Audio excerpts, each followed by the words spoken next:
Welcome to G Fun Facts Online.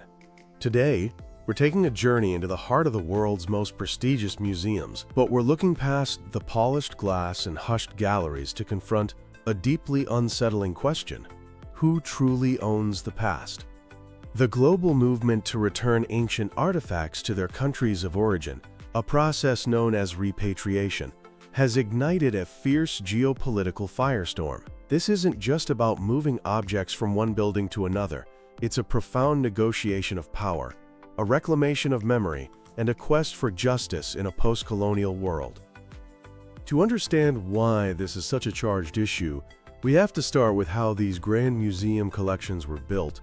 Their story is inextricably linked to the age of empire. During the 19th and early 20th centuries, as European powers carved up the globe, a torrent of cultural artifacts flowed from Africa, Asia, and the Americas into their national coffers.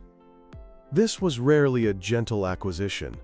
It was often outright plunder, the spoils of war, or a transaction conducted under the extreme duress of colonial domination, where one side held all the power. European archaeological expeditions, often funded by museums and universities, unearthed ancient treasures that were then packed up and shipped back to London, Paris, or Berlin. Back home, they were studied and displayed as testaments to the, quote, discoveries of Western explorers. This process was self-reinforcing. The acquisition of ancient knowledge was used to justify colonial dominance, framing it as a civilizing mission, while shaping how Europeans identified with these ancient cultures, often claiming an intellectual ownership over them. For the colonized, the loss was catastrophic. Not only were sacred and historically significant objects removed, but their context was often erased. They were mislabeled, their spiritual significance ignored, and their stories retold through a Western lens. So for many nations today, the presence of their most significant cultural treasures in foreign museums is a constant, painful reminder of a history of subjugation. This global debate is best understood through the specific stories of the artifacts themselves. Let's start with the most famous repatriation case of all, the Elgin Marbles. This is a collection of breathtaking classical Greek marble sculptures that were once an integral part of the Parthenon on the Acropolis in Athens. Between 1801 and 1812, a British diplomat named Thomas Bruce, the 7th Earl of Elgin, who was ambassador to the Ottoman Empire then ruling Greece, oversaw the removal of about half of the Parthenon's surviving sculptures. He had them sawn off the temple, crated up, and transported to Britain. In 1816, facing financial ruin, he sold them to the British Parliament, and they have been a centerpiece of the British Museum ever since. Greece, since gaining its independence, and formally since 1983, has demanded their return. Their argument rests on two pillars. First, that they were taken illegally. They argue the document Elgin claimed as permission from the Ottoman authorities was a vague letter, not a formal decree, and that a foreign occupying power had no right to dismember a cultural monument. Second, and perhaps more importantly, they argue that the Parthenon and its sculptures are a single, indivisible work of art. The sculptures are not just statues. They are part of a complex architectural and narrative program that can only be truly understood in its original context, under the Athenian sky, in sight of the temple they were made for. The British Museum, backed by the UK government, has consistently refused a permanent return. They argue that Lord Elgin acted with legal permission from the legitimate government of the day. They also make a strong argument for preservation, pointing out that in the early 19th century, the Parthenon was in a state of ruin, used as a military garrison, and that the remaining sculptures in Athens have suffered severe damage from air pollution. They contend that they have protected the marbles for 200 years. This leads to their central philosophical defense, the concept of the Universal Museum, where the marbles can be seen by a global audience in the context of other world cultures, becoming part of a shared human story. Next, we turn to another of the British Museum's most famous residents, the Rosetta Stone. Discovered in 1799 by French soldiers during Napoleon's campaign in Egypt, This slab of stone was the ultimate key. Inscribed with the same decree in 3 scripts, hieroglyphic, Demotic, and Ancient Greek, it allowed scholars to finally decipher ancient Egyptian hieroglyphs, opening up thousands of years of history. But Napoleon's campaign failed. Following the defeat of the French by British forces in 1801, the stone, along with other plundered antiquities, was surrendered to the British as a spoil of war under the Treaty of Alexandria. It has been in London ever since. Egyptian archaeologists and officials, most famously the former Minister of Antiquities Zahi Hawass, argue that the stone was taken illegally. They call it a war trophy, an act of plunder that symbolizes Western cultural violence against Egypt. Their point is that Egypt, as a subject of the Ottoman Empire, had no say in the 1801 treaty that handed over their heritage. The British Museum counters that the treaty was a legitimate international agreement signed by representatives of both the French and Ottoman governments, the latter being the ruling power in Egypt. They also point out correctly that there are numerous other stelae or stone slabs with the same decree found across Egypt, but none of them hold the iconic status or the historical significance of the Rosetta Stone as the key that unlocked their ancient civilization. For Egyptians, its return is a matter of national pride. While the debates over the marbles and the stone are tangled in centuries-old treaties, the case of the Benin Bronzes presents an undeniable example of colonial violence and looting.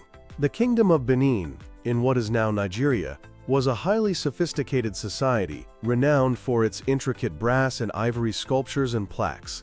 These weren't just decorative, they were a complex historical record, chronicling the kingdom's history, spiritual beliefs, and social structure, adorning the royal palace.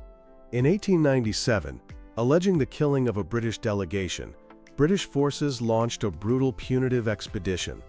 They razed Benin City, burning it to the ground, and looted thousands of these priceless artifacts. The bronzes were then auctioned off in London to pay for the cost of the expedition, and today they are scattered across more than 160 museums worldwide. For decades, Nigeria has been calling for their return. In this case, the shift in global opinion has been seismic. There is no debate about how the bronzes were acquired. It was through violent conquest. As a result, a growing number of Western institutions are finally reckoning with this history. Germany has transferred ownership of over 1,100 bronzes back to Nigeria. The Smithsonian in the United States and museums in the Netherlands and France have also repatriated their collections. But the British Museum, which holds the single largest and most significant collection, has been much more hesitant. They cite the British Museum Act of 1963, a national law which they say legally prevents them from deaccessioning or permanently removing objects from their collection. They have offered loans, but Nigeria and other claimants argue that loans require them to acknowledge British ownership of stolen property. This standoff highlights the complex legal and ethical battlefield these repatriation claims are fought on. So what are the rules of this fight? The international legal framework is a patchwork. The most significant treaty is the 1970 UNESCO Convention on the Means of Prohibiting and Preventing the Illicit Import, Export, and Transfer of Ownership of Cultural Property. It's a foundational document that requires signatory nations to prevent the illegal trade of cultural items.